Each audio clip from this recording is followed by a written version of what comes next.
This is Sean the Brown here, and I'm going to do a top 33 favorite films of all time list.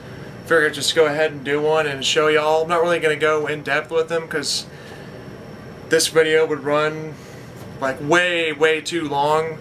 But one of the films in my top 33 I'm going to show you, actually a friend of mine, you know who you are, you're watching, has a copy of it, and my copy of it, and that's Cloud Atlas. Actually, I don't know where to put it in or what kind of number to put it in there yet, because I guess after I watch it for a while, it'll probably go up in time in the list. But that's the only film I don't have on me. I have the other 32. I'm gonna do this from 33, I guess, to the top one. At the top 10, I guess I'll probably actually start counting. I love so many films, so I can't really do a top 10 because there's just way too many. Just my love for cinema. But before I get started, I'm gonna exclude martial arts films and anime because those two genres I love so much, and it would just mess up. I wouldn't know where to put anything. So just kind of films aside from martial arts and anime, just kind of main films. But here we go with the top 33. Or going from last to first. Once I said with the from 10 to 1, I'll start counting. But Quentin Tarantino's Jackie Brown. I think I actually have all these on Blu-ray except for one because it's not on Blu-ray yet. And when it gets on Blu-ray, I will have it upgraded. But I love this whole trilogy. But my favorite in the whole trilogy is Three Colors Blue. So they're directed by Krzysztof Kieslowski. It's a red, white, and blue. You should really watch these films. I mean, really, everyone needs to, right here, watch this. By the Criterion Collection. Three Colors Blue trilogy. Best film trilogy ever, hands down. Terrence Malick's Days of Heaven.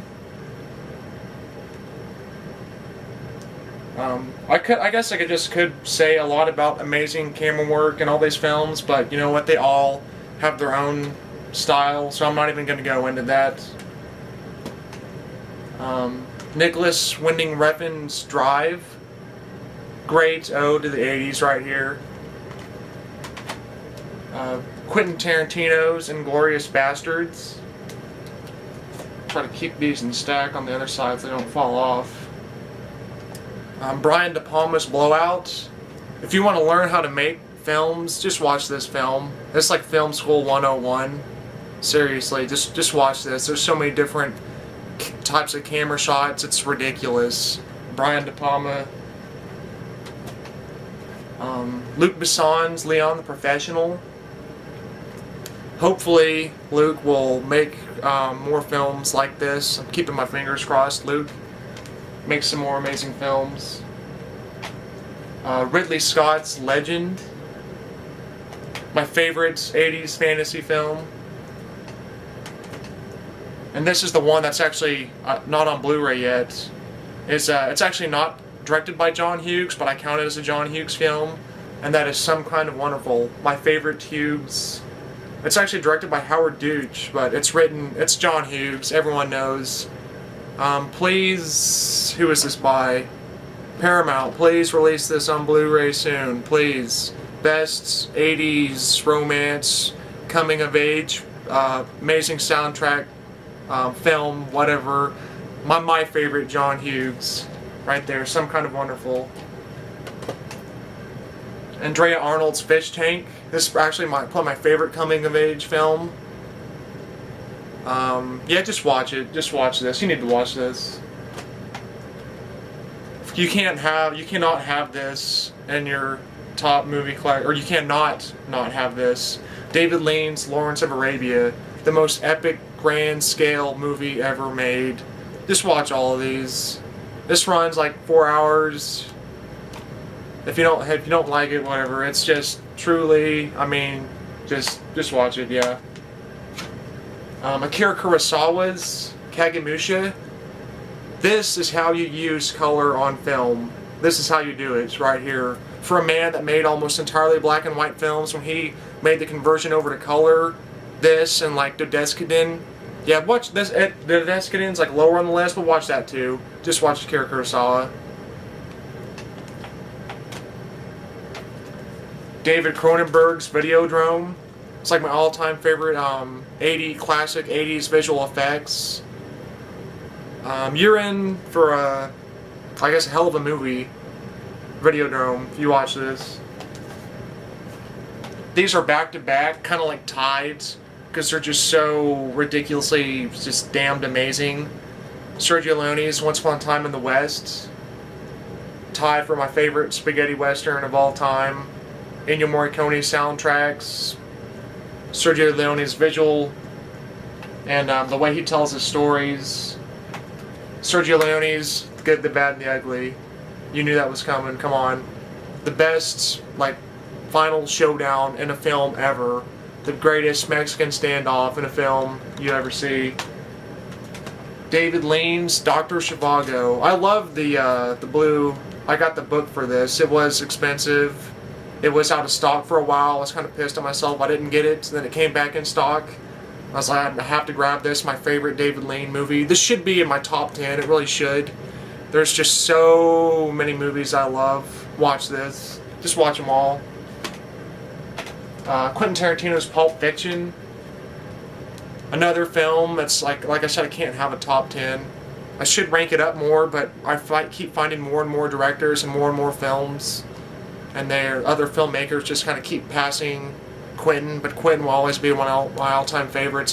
This like really got me into film. Watching this, I seen more than there was just what was on the screen, but actually beyond the screen, just kind of the filming style.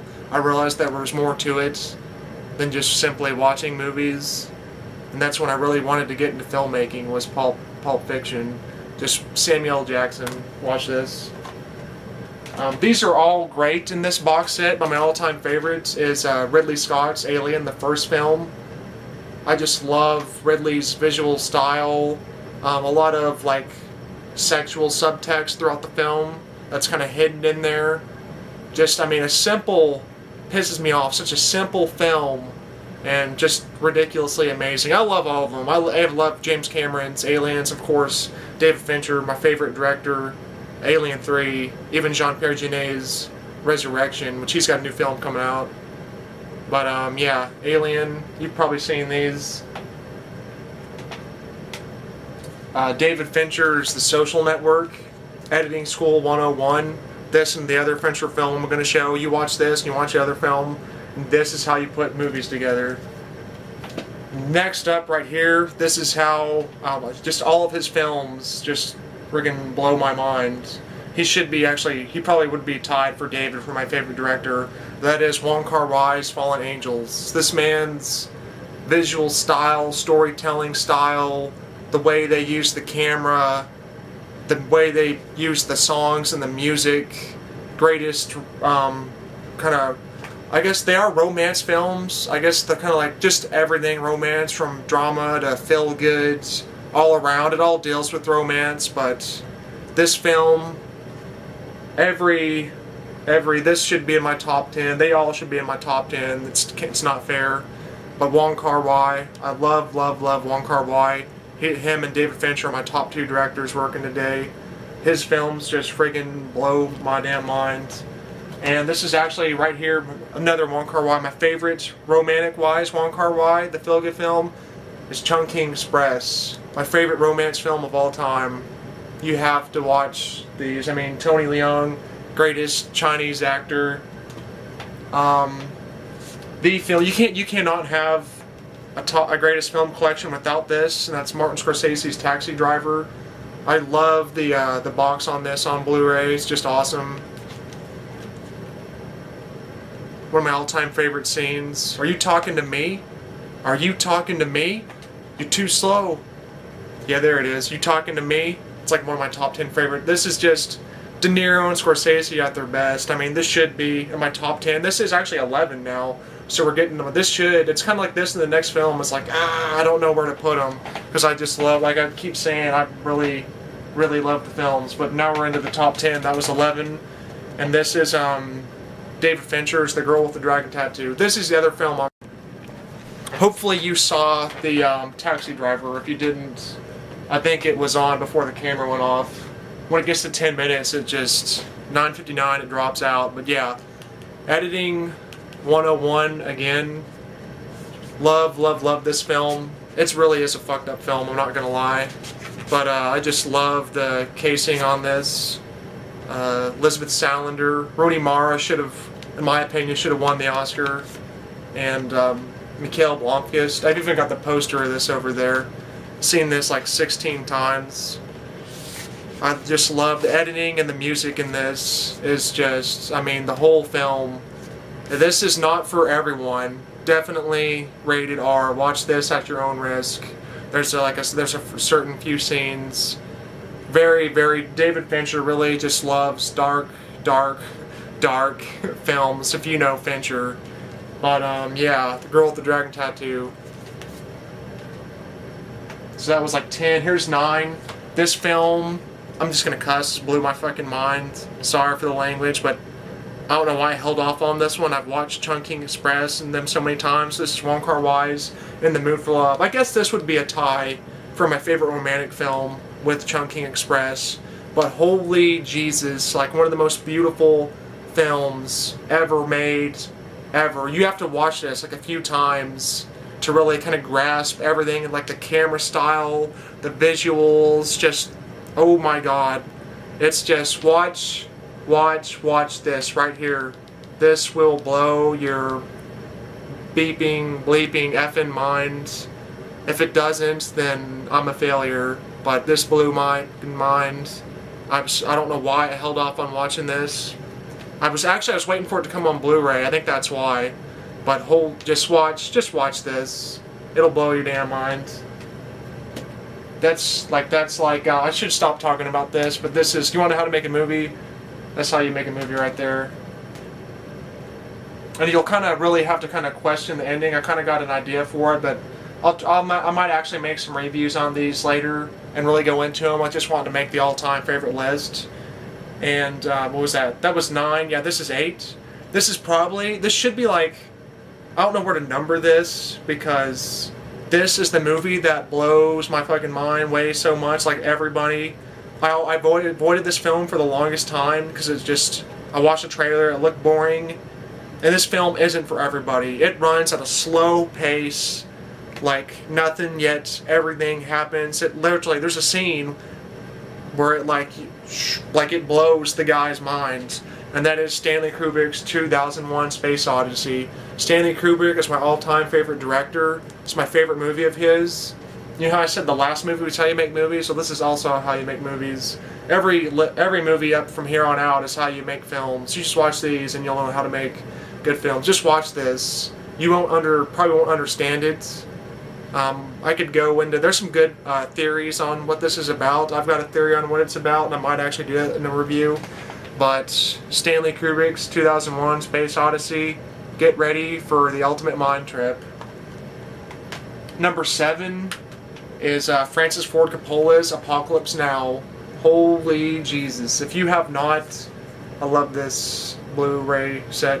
If you have not seen this, the helicopter attack, that's like Flight of the Valkyries by Wagner, the whole film, like the Redux runs like 3 hours and 27 minutes, and there is not a boring moment in this film.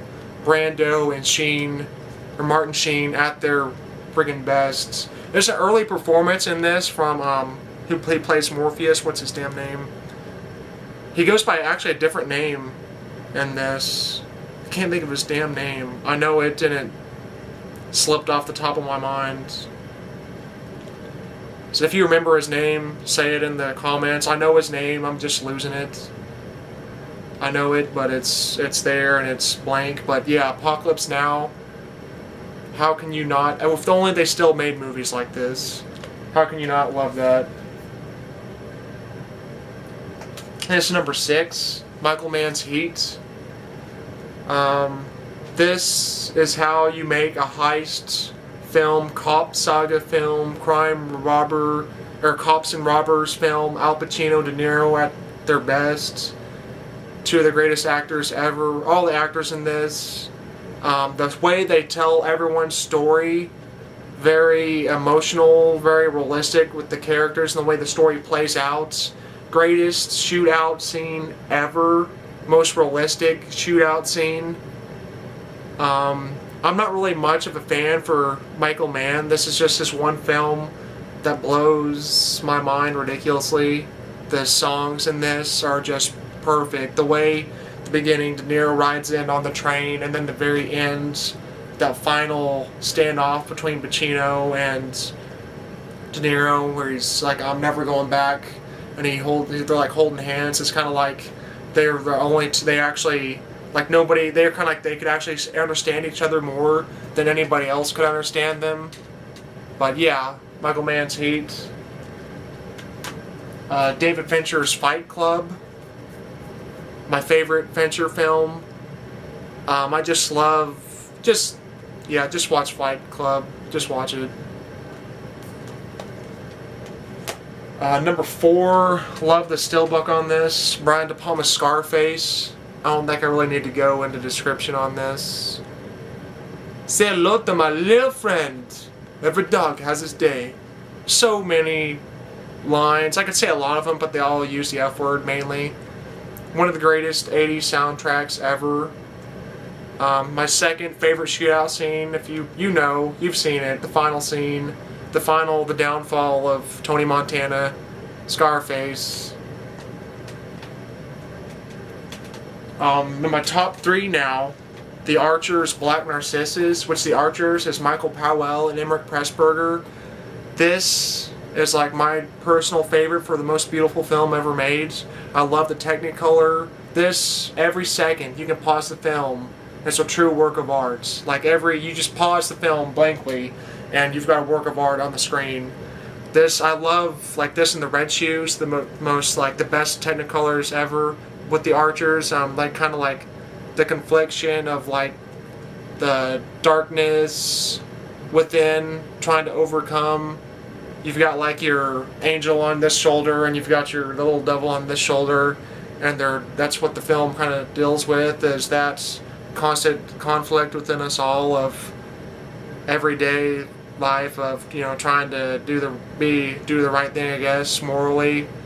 And it's kind of just like humanistic. We all make mistakes and we're all conflicted like that. But these nuns, there's probably not many of you on here have probably ever seen this. Maybe I'm wrong. If I'm wrong, tell me I'm wrong and tell me to go fuck myself if you've seen this. But yeah, 1947 is when this was made. It features Sabu. He works a lot with like the Sultan Korda, and it's like these nuns. They go up in this the place right there, it used to be a brothel. They try to make it into this nun school, kind of like a monastery. And yeah, I don't want to ruin the end. I'm not gonna just watch this. I don't want to ruin it. I would tell you, but seriously, that right there, the final bell tower scene, this film is a true masterpiece, work of art. You'll probably watch this for 5 minutes and be bored, but this film, oh my god. I originally got this on DVD and I was just like, literally my mind exploded. This is how you want how to make art on film? This is that film. My top 2, this man, the most creative minds, Terry Gilliam's Brazil. Second favorite movie of all time. These are my top 2 films. Go in those movie worlds where you're into that world, and the way he does is kind of like a black comedy on the outlook of society with Brazil, like his mind at the time. Originally this was cut for the longest time down to like 90-something minutes. This was the film that was almost never seen in public. It was almost never, we've almost never would have got to see this. You watch the behind the scenes, a ridiculous battle struggle to get this film made. But this is the actual director's cut that was intended, an hour, like 2 hours and 22 minutes. So many, just watch this. The ending is just like, De Niro, oh my god, like the fucking, he's like this kind of rebel plumber guy. You're supposed to use like the official central services, and you have to do all this paperwork. He goes, Okay, yeah, I'm back on. I know when I hear the sound, the little beep, I know it goes off. But yeah, Terry Gilliam's masterpiece, Brazil. So many scenes are just important. Of like you'll see kind of like the world today, even though it's a futuristic, dark world. It's like our world, like the scene where they're sitting in the restaurant, and then the explosion happens, and then the restaurant guys, they bring out these walls, and they keep the music playing, and it's all like nothing happens. It's kind of like how in our society, like I guess we don't really give a shit about what's happening that's not near us, like other countries. It's kind of like we just put that wall up in the restaurant and block it out. It's kind of like what Terry Gilliam's trying to say. So many different things he tries to say about our society in this. Just watch. This is how you make the most imaginative, ridiculously mind-blowing film, Brazil. Watch it. And this, originally, I didn't really originally have like a favorite because I love films so much, but this has become my favorite. So I had to get this set. I actually gave this film to my friend there on Blu-ray who's watching this. But this is the 30th anniversary collector's edition, and that is Ridley Scott's Blade Runner, my favorite film of all time. As you can see, the unicorn, and when he picks up the unicorn, that's the scenes, the scenes you question. You watch this film over and over, questioning whether Deckard is a replicant. But this has like so much. I need to watch this film more. I've already watched it like 10 times. The world in this is just, I mean, so simple yet so there's actually, I think that's like a small ode to Stanley Kubrick in there. There's a scene where he's going up the elevator, and what's his name? Damn it, I forget his name. I should know his name. He's aging really fast, and he actually helps Tyrell. He actually helps him build the replicants. And when Deckard is going up the last scene up the elevator in his place where he lives, he's like the only one that lives there. At the bottom, you'll see these mannequins. I think that's an ode to Stanley Kubrick's Killer's Kiss. I'm not sure, because in Alien he tributes to Stanley Kubrick. At the time, he was kind of like the other Stanley Kubrick. The visual style in this, the camera work is just perfect. This is the only film I've ever seen where like you'll watch their eyes and you'll actually see, like if you'd look into my eyes, you'd actually see like the rest of the scene and like the shining and like everything behind them through their eyes. It's just everything. The camera is visually perfect. This is how you cinematography wise make a film look just ridiculously mind-blowing. And I guess I'll kind of go into the theory on Deckard. My opinion is that he is a human. The first scene is, okay, he has the dream, right? He's sitting there and he has the dream of the unicorn. He kind of questions where that comes from because the replicants, they're all given dreams and memories to make them kind of, as he says, pillow them and make them feel more human. And then in the end, the guy, the mysterious man, who I don't think never says his name. He always wears the trench coat. He's the cop, and he works for Bryant. You know him with the mustache, and he always everything he makes goes with the story. Like at first, he makes the chicken, which shows that Leon is a chicken because he's running, and then he makes he makes the guy with the tail between his legs, which represents he's running. He makes the chicken kind of to show that Deckard is a chicken to take up the job of being a Blade Runner again. And then he makes the unicorn, which this is what gets most people. It does. He's like, it's kind of like the Mystery Man. It's saying like the Mystery Man knows that Deckard's a replicant, so he makes a unicorn because he knows his dreams. Which actually, it's all in Deckard's mind. That's my opinion. And my opinion is, alright, Deckard picks up the unicorn. He had the dream of the unicorn.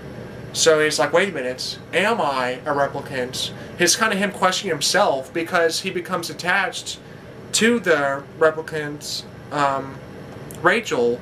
He falls in love with her. And as he kills the one, Azora, and he kills them all, and then when Roy Batty gives his final speech, he realizes that he no longer sees them as replicants. He sees them as human. They're not beneath humans. He sees them as equals, because what is human is our emotions, that's our feelings, that's what makes us human.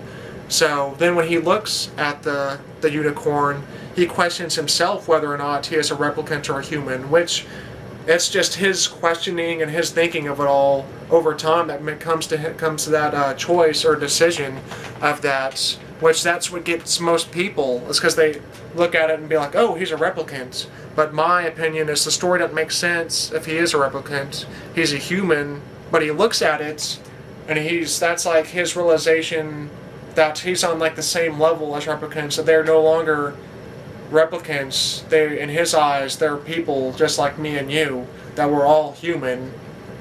Which that's kind of a thing, if you've seen Cloud Atlas, massive tribute to Blade Runner in there.